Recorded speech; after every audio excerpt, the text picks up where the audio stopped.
ನಮಸ್ಕಾರ ಕನ್ನಡಿಗರೇ ಮತ್ತು ಕನ್ನಡದ ಪ್ರೇಮಿಗಳೇ.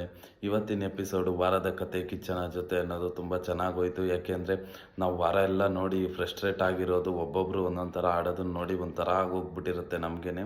ಅದೆಲ್ಲ ಕ್ಲಿಯರ್ ಮಾಡೋದಕ್ಕೆ ಸಾಧ್ಯ ಇರೋದು ಸುದೀಪ್ ಸರ್ಗೆ ಮಾತ್ರನೇ. ಅಷ್ಟು ಚೆನ್ನಾಗಿತ್ತು ಇವತ್ತು ಎಪಿಸೋಡು. ಮೇಯ್ನ್ ಯಾರ್ಯಾರಿಗೆ ಬುದ್ಧಿ ಹೇಳಬೇಕೋ ಅವ್ರಿಗೆಲ್ಲ ಸಖತ್ತಾಗಿ ಹೇಳಿದ್ದಾರೆ. ಮೇಯ್ನು ಕಾಕ್ರೋಚ್ ಸುಧೀರ್ ಅವರು ಮನೇಲಿ ಯಾವಾಗ್ಲೂ ಒಂಥರ ಶಕುನಿ ಥರನೇ ಇರೋರು. ಆಮೇಲೆ ಮಗುನು ಜಿಂಟೋದು ತೊಟ್ಲೂ ತೂಗೋದು ಅಂತ ಹೇಳ್ತಾರಲ್ಲ, ಹಂಗೇ ಇರ್ತಾಯಿದ್ರು ಅವರು. ಅದಕ್ಕೆ ಅವ್ರಿಗೆ ನೀಟಾಗಿ ಬುದ್ಧಿ ಹೇಳಿದ್ದಾರೆ. ಆಮೇಲೆ ಅವ್ರು ಯೂಸ್ ಮಾಡಿದ ಒಂದು ಬ್ಯಾಡ್ ವರ್ಡು ಅದ್ರ ಬಗ್ಗೆನೂ ಹೇಳಿದ್ರು. ಕನ್ನಡ ನಿಘಂಟು ಅದು ಇದು ಅಂತ ಮಾತಾಡ್ತಿದ್ದಿದ್ದು. ಆಮೇಲೆ ಇವರೇನೆ 10 ರೂಪಾಯಿಗೆ 100 ರೂಪಾಯಿ ಆ್ಯಕ್ಟಿಂಗ್ ಮಾಡ್ತಿದ್ದೆ ಕಾಕ್ರೋಚ್ ಸುಧೀರ್ ಅವರು. ಅದನ್ನು ಚೆನ್ನಾಗಿ ಅರ್ಥ ಮಾಡಿಸಿದ್ರು. ಅವ್ರಿಗೆ ಇವತ್ತು ಇಷ್ಟು ದಿನದಿಂದ ಇವತ್ತು ಚಾಟಿ ಏಟ್ ಬಿದ್ದಿದೆ ಅಂತಲೇ ಹೇಳ್ಬೋದು. ಅಷ್ಟು ಸಕ್ಕದಾಗಿ ಹೇಳಿದ್ದಾರೆ, ಬುದ್ಧಿ ತಿಳಿಸಿದ್ದಾರೆ. ನೋಡೋಣ ಹೆಂಗಿರ್ತಾರೆ ಅಂತ. ಮತ್ತು ಶಕುನಿ ಥರ ಇರ್ತಾರೋ ಇಲ್ಲ ಯಾವ ಥರ ಇರ್ತಾರೋ ಅವ್ರಿಗೆ ಬಿಟ್ಟಿದ್ದು. ಅದಾದಮೇಲೆ ಅಶ್ವಿನಿ ಮೇಡಮು ಮತ್ತು ಜಾನ್ವಿ ಅವ್ರದ್ದು ರೆಸ್ಪೆಕ್ಟ್ ಕೊಡೋದ್ರ ಬಗ್ಗೆನೂ ಮಾತಾಡಿದ್ರು.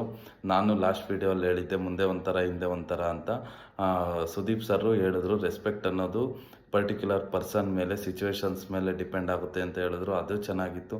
ಅವ್ರಿಗೂ ಒಳ್ಳೆ ಬುದ್ಧಿ ಮಾತಾಯಿತು. ಹಾಗೆಯೇ ಧ್ರುವಂತ್ ಅವರು ಎಲ್ಲರೂ ಮುಖವಾಡ ಹಾಕಿದ್ದಾರೆ ಅಂದಾಗ ಸ್ವಲ್ಪ ಔಟ್ ಬರ್ಸ್ಟ್ ಥರ ಆಗಿಬಿಟ್ಟು ತುಂಬ ಮಾತಾಡಿದರು. ಅದ್ರ ಬಗ್ಗೆನೂ ತಿಳುವಳಿಕೆ ಮೂಡಿಸಿ ಅರಿವು ಮೂಡಿಸಿದ್ರು.